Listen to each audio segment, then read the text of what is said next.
तर बघा विद्यार्थी मित्रांनो, या ठिकाणी सरासरीचा परत एक क्वेश्चन घेऊन आलेले आहे। तर एका वर्गात 12 विद्यार्थी असून त्यांची सरासरी वय 24 वर्ष आहे। तर वर्गात शिक्षक असल्यास सरासरी 1 ने वाढते, तर शिक्षकाचे वय किती?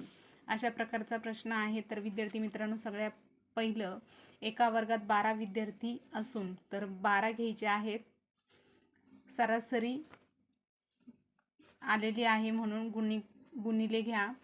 त्यानंतर 24 वर्ष, तर या ठिकाणी 24 करा, यांचा गुणाकार करून घ्यायचा आहे। तर बघा 12 12 12 दुनी 24 12 36 12 चौक 48, तर या ठिकाणी 8 घ्या, हातचे 4 आले, 12 12 12 दुनी 24 24 आणि हे 28। त्यानंतर पुढचं दिलं आहे, तर वर्गात शिक्षक असल्यास सरासरी 1 ने वाढते। तर बघा 13 12 मध्ये एक शिक्षक वाढले म्हणून 13 झाले आणि त्यांची सरासरी 25 होते, 1 ने वाढते।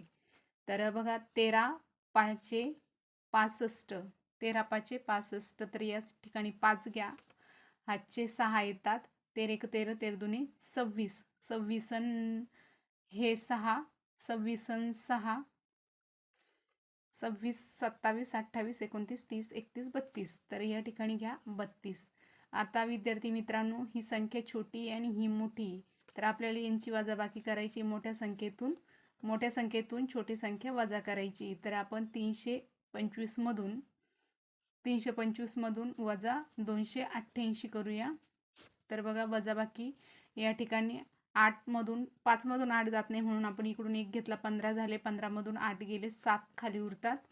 त्यानंतर 1 मधून 8 जात नाही म्हणून इकडून परत 1 घेतला, 11 झाले, 11 मधून 8 जर काढले तर 3 राहतात आणि या ठिकाणी 2 असल्यामुळं 2 मधून 2 गेले 0। तर या ठिकाणी 37 हे आपलं आन्सर आलेलं आहे, तेच आपलं उत्तर आहे।